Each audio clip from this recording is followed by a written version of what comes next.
overseeing that project. Ladies and gentlemen, please put your hands together for Avril Ronan.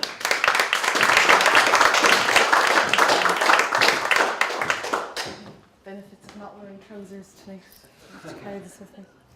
So good evening, and thank you very much for inviting me here this evening. Okay, so like Adrian said, a dual role.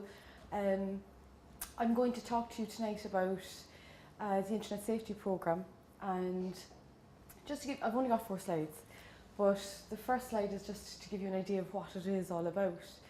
And then its launch and what happened when I launched the programme. And then I'm going to just talk to you about the general observations after what happened. And my personal experience is the last slide. So to start with, Trend Micro is an internet security company. And I guess as an internet security company, corporate social responsibility is very, very important. And important because the internet is something everybody has grown up with kids that are born today. And because of that, the Internet Safety for Kids and Families programme is an international thing for Trend Micro, but it wasn't in Trend in Ireland.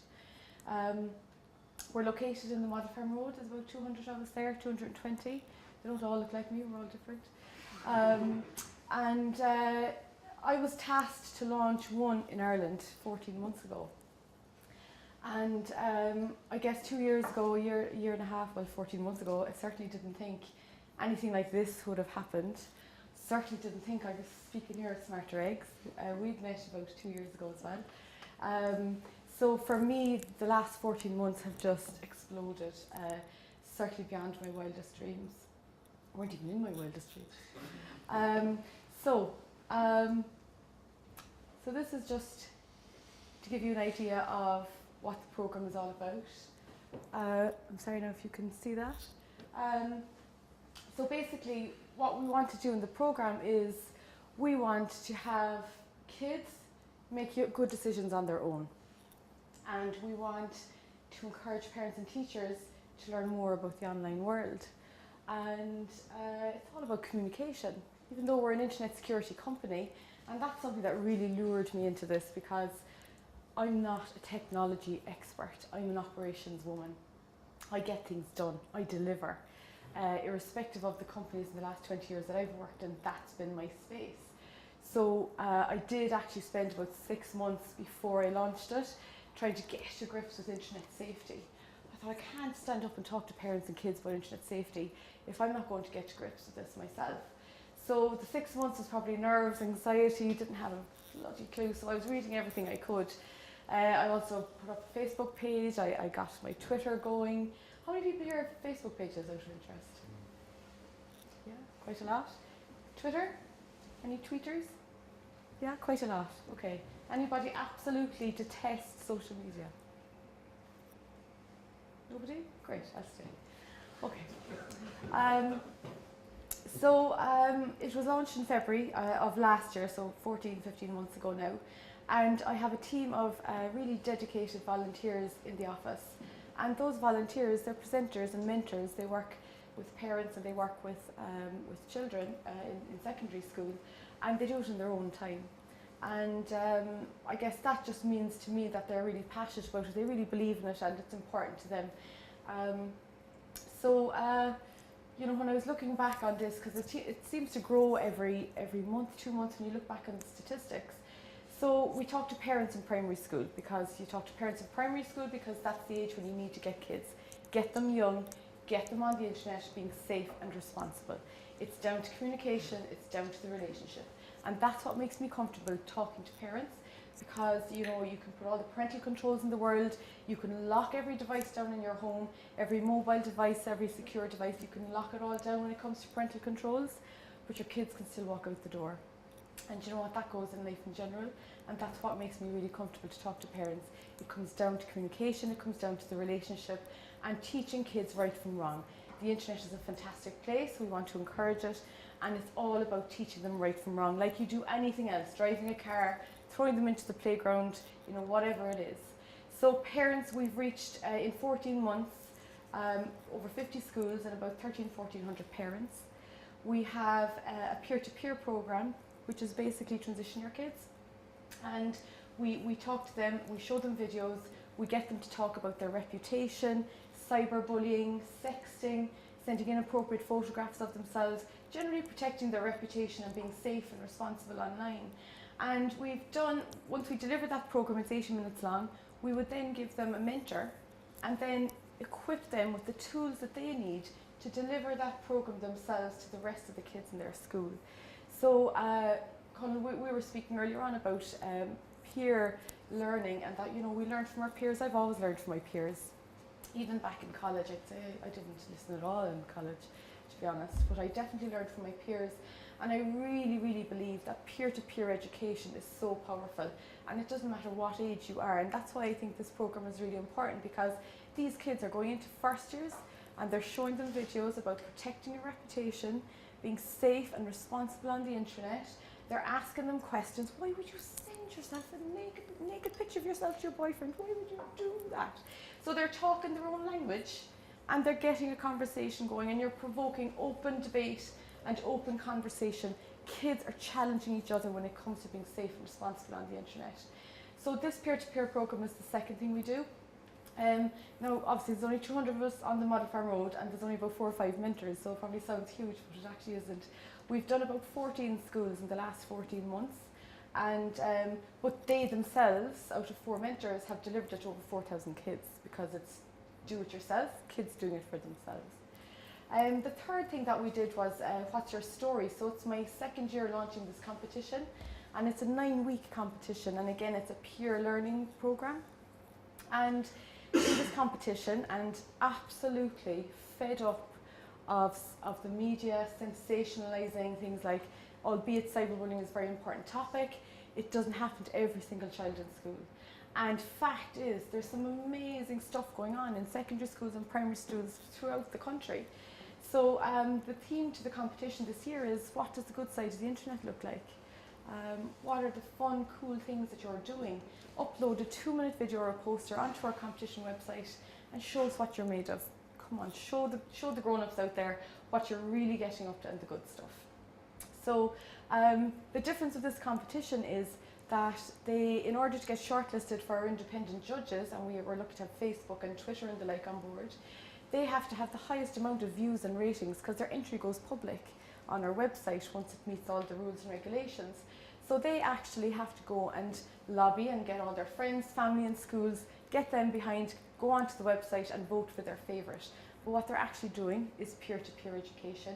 They're getting the kids onto an educational website that's focused on the positive side of the internet, about being safe and about being responsible on the internet. So kids, again, doing it for themselves. Now there is cash, there's thousands of euros to give away and to the winners. So that is probably something that they're definitely into. But they use social media. Every Transition Your Kid I've met has between 800 and 1,200 friends on Facebook. It's whether it's a popularity thing or whatever it is, they know how to outreach. They know how to get people to do something for them.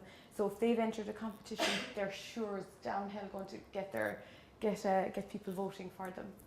So that's the third thing that we did, that I launched, is the What's Your Story competition.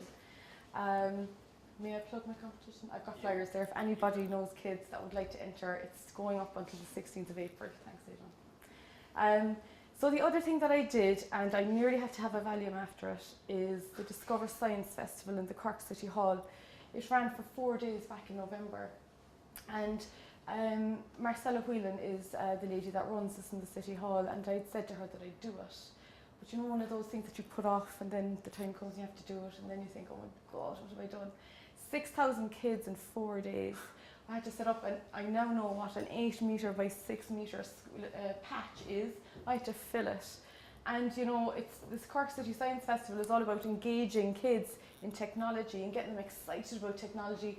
We want them to work in the technology industry. The IT industry is booming, woohoo, that's fantastic news. We might just get ourselves out of this recession. But then again, it's internet safety, so how do I do this? So I ended up with screens showing really funny videos that kids made from last year's What's Your Story competition. We had funky bean bags, we had a cyber crimes, cyber threat, cyber safety theme, so punch bags fighting cyber crime, posters, educational posters all around. We'd, protect your digital footprint. Think before you click. With footprints all around the stall. We had Hacker Central in the middle. So we showed kids how to open up a malicious file, and we showed them that, you know what, there could be a hacker out there, he's activating your computer and he's activating the webcam, and he can actually take a picture of you from wherever he is in the world because you've clicked on malicious software and you didn't know what you were doing. So just educating kids on that. So we'd over 50 volunteers over 4 days, and I had 50 employees come to me and volunteer their time to do this with me. So that was amazing. And my hat off to those volunteers in Tren Micro who spent their own time to do this. And there was a few now that ran out, but they actually could not cope with kids. So they made sandwiches back in the office for the rest of them coming back. But the majority of them were absolutely delighted to be part of it. So again, I guess it makes a difference. And when you have kids coming up to you telling you they've been bullied in school, that's when you think, you know what, we've done something good here today. So that was 6,000 kids over 4 days. I don't think I'll forget that in a hurry, and I'm in for it again next November. I've signed up for it again. So that's about the programme. 5 minutes? This is the programme. When the programme launched, and we did all those things 14 months ago, I never in my life thought I'd be having a cyberbullying, join a cyberbullying forum with Minister Quinn back in February. I never thought that I'd be working very closely with the Gardaí, the local community guards in Cork. We 25 of them into the office. There we've got a great relationship with them, and we support each other. If teachers are calling us, or if schools, because obviously every community guard has an allocated number of schools, we work together.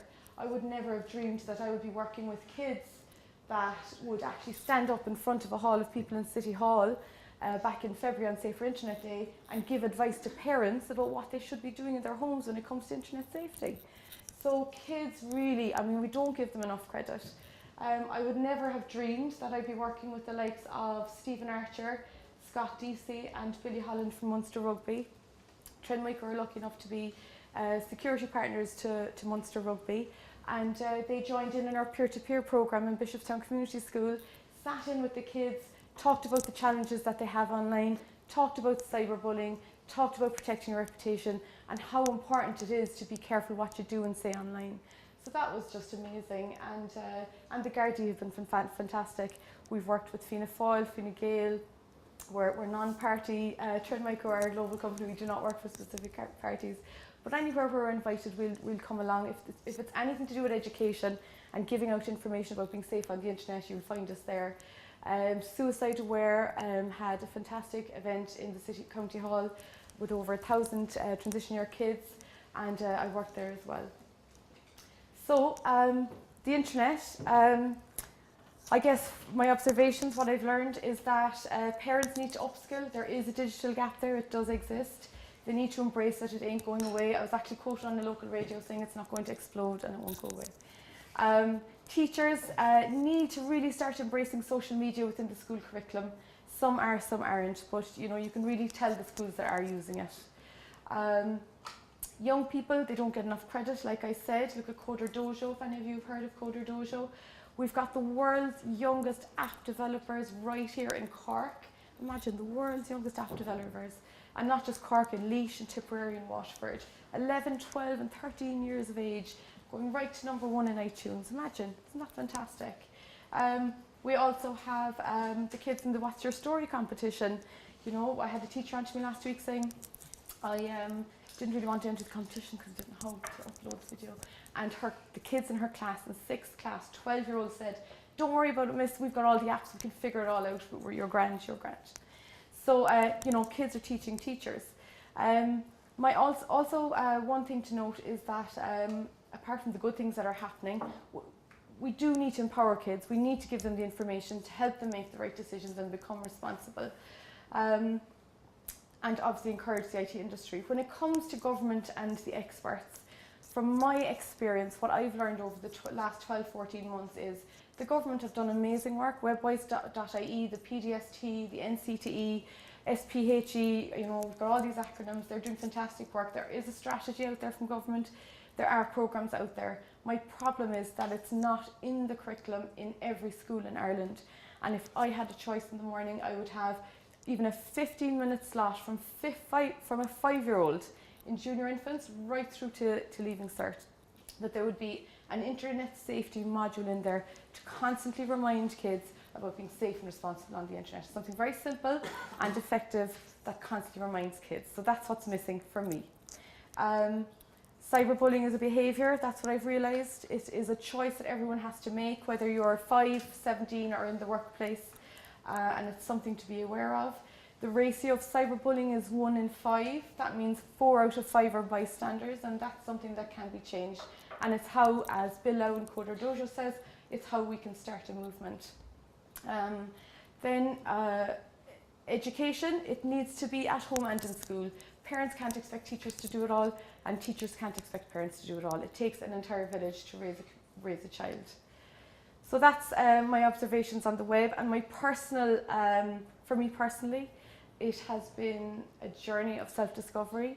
I never ever would have dreamt that I'd be standing here talking about technology, because I would have been considered myself a phobe of it. And I now tweet. In the 20 years that I've spent in the corporate world, I know I'm only 27, I know it's hard to believe. 20 years in the corporate world, and you know what? I've delivered, I've worked in the banking industry, the airline industry, I've worked in the hotel industry, I've worked in the technology industry, but I've found a passion, and my passion actually isn't technology, it's working in the community, making a difference with people. And I really think, I don't know if has anyone ever seen that video about Steve Jobs and joining the dots at Stanford University. And I really feel, you know, I can see a lot of those dots, not actual dots, but there are dots in my past starting to come together. And as much as I'm comfortable speaking in public, and I've gained that experience over the years, but I do see that my future will start looking at working more with groups and coaching them, and working with young people, children as well, and bringing people together to make a difference. And I actually, coincidentally, I'm doing a coaching psychology course in UCC by night, and it's just always another dot. It's just one of these dots, they just keep coming up. So thank you very much for your time this evening, and that was it.